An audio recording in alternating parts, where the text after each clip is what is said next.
계속되는 금리 상승과 부동산 규제가 완화되고 있는 이 시기에 우리는 무엇을 해야 될지에 대해서 한번 알아보도록 하겠습니다.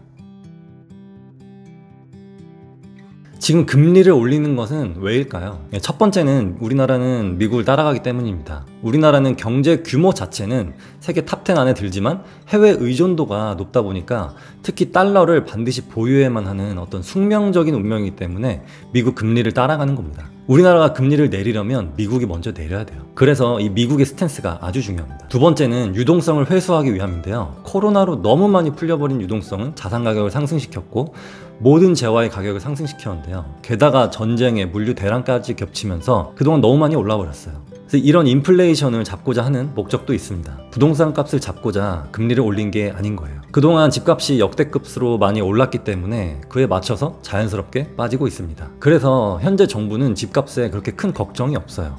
그런데 여기서 문제는 뭐냐면 바로 경기 침체입니다. 제가 나름 응용수학이랑 경제학을 전공했고 10년 넘게 투자를 하면서 알게 된 약간의 지식을 말씀드리면 경기 침체라는 것은 일단 소비의 위축을 말해요. 사람들이 돈을 안 쓰는 거예요. 동맥경화는 피가 몸에서 안 도는 것을 의미하는데요. 마찬가지로 돈이 안 도는 겁니다. 그럼 왜 안 쓸까요? 우선 경기가 더 나빠질 것이다, 현금을 보유하자, 이런 소극적 방어적 심리에서 나옵니다. 그러다 보니까 식당도 잘 안 가고 여행도 안 가고 차도 안 바꾸고 이사도 안 가고 정말 최소한의 행위만 하는 겁니다. 이렇게 되면 어떻게 되냐면 사람들이 식당을 안 가니까 식당 일이 줄고 알바생들을 다 내보내고, 또 여행도 안 가니까 항공업, 관광업 종사자들도 내보내고, 차도 안 바꾸니까 뭐 현대자동차 같은 데서 대기업에서 이렇게 대량 해고를 하는 거죠. 그러면 실업률이 높아지고, 실업률이 높아진다는 뜻은 개인 소득, 즉 가계 소득이 줄어든다는 것을 의미하고, 그렇게 줄어들었으니까 돈을 더 안 쓰게 됩니다. 이것의 악순환이 경기 침체를 의미하는 겁니다. 즉 경기 침체는 실업률과도 아주 밀접한 관련이 있어요. 그래서 우리가 주목해야 할 점은 바로 이 실업률입니다.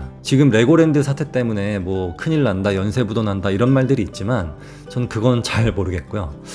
그것보다 금리가 더 올라가서 중소기업뿐만 아니라 대기업에서 대출 이자가 너무 높다 보니까 신규 투자를 안 하고 채용을 안 하고 더 나아가서 인원을 감축하는 겁니다. 그래서 너무 빠르게 오른 금리와 실업률이 지금 현재 어느 정도 상관관계가 있게 된 거예요. 기존에는 이게 따로 놀 때가 많았거든요.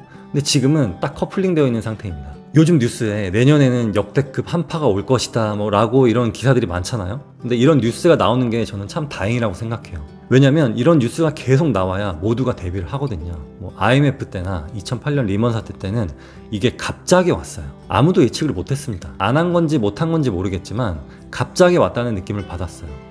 그래서 이거 우리나라까지 오는 거야 아니야 하면서 그 시간이 너무 짧았어요. 그런데 지금 기업의 입장에서는 분주하게 대비를 하고 있을 겁니다. 지금 정부도 대비를 하고 있을 텐데요. 그 중에 하나가 뭐냐면 무주택자들에게만 주어지던 주택담보대출이 1주택자들에게도 나오고 15억 미만에서만 나왔던 대출이 15억 이상으로도 나온다고 합니다. 그렇게 많은 경제 정책 중에 일부가 완화되고 있잖아요.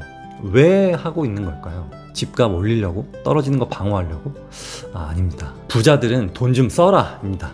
부자들은 돈 좀 써서 공인중개사들 좀 도와주고, 인테리어 종사자들 좀 도와주고, 이사업체 도와주고, 양도세, 취득세 내서 세금도 좀 내고, 그래서 꽉 막힐 것 같은 이 돈의 흐름을 부자들이 조금이라도 원활하게 해줘 라는 이런 의미입니다. 조금은 이해되셨나요? 그러면 우리 같은 개인들은 뭘 해야 될까요? 첫 번째는 무리한 투자하지 않기입니다. 제가 가끔씩 뉴스를 보면서 이해가 안 갔던 게 자기 소득보다 더 많은 이자를 내는 사람들이 있었어요. 이 금리가 급격히 오르기도 전에도 소득의 70~80%를 이자를 내고 있었답니다. 이건 좀 너무하지 않나요? 이자는 세후 소득의 30% 정도까지가 저는 최대로 보는데요. 미국이 더 올릴지 말지 모르는 상황에서 50% 넘게 이자를 지불하고 있었다면 그거는 좀 조심해야 합니다.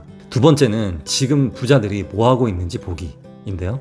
제가 말하는 부자들은 스스로 오랫동안 사업이든 투자든 해서 부자가 된 사람들을 의미합니다. 그 사람들은 이미 하락장, 상승장, 경기 침체, 호황, 불황을 다 경험했기 때문에 이 과정 또한 그냥 지나쳐가는 일들 중 하나라고 생각해요. 그들이 움츠러 있는지 아니면 더 날개를 달고 다니는지 주시해보세요. 사실 이런 부자들은 너무 조용히 매도하고 매수하고 그래서 잘 보이지는 않지만 그래도 혹시나 주변에 있다면 뭘 하고 다니는지 자주 물어보셨으면 좋겠어요. 세 번째는 제가 늘 말씀드리는 대로 사고 싶은 곳 3군데 정도 딱 정해놓고 매일 분위기를 보는 겁니다. 어떻게 하냐면 네이버 실거래가와 호가 체크, 그리고 부동산 2개 정도 친해져서 문자를 받는 거. 이 문자 받는 게 뭐냐고 말씀하실 수도 있는데, 문자를 보내주는 부동산들이 있습니다. 몇 동, 몇 층, 매매가 얼마, 전세가 얼마, 입주 가능, 뭐 언제 입주 가능, 이렇게 간략하게 자신들의 고객들한테만 문자를 이렇게 바로바로 보내주거든요. 그래서 이런 부동산들을 몇 개 친하게 지낸 다음에 문자를 받을 수 있도록 해주세요. 그리고 가끔은 직접 가보는 게 사실 좋긴 하겠죠. 그리고 마지막입니다. 네, 정신 똑바로 차리기. 경제가 혼란스럽다고 해서 나까지 혼란스러울 필요는 없습니다. 네, 뉴스 기사 같은 거 너무 많이 보지 마시고, 이럴 때일수록 중심 잘 잡으시고 하시던 거 계속 하시고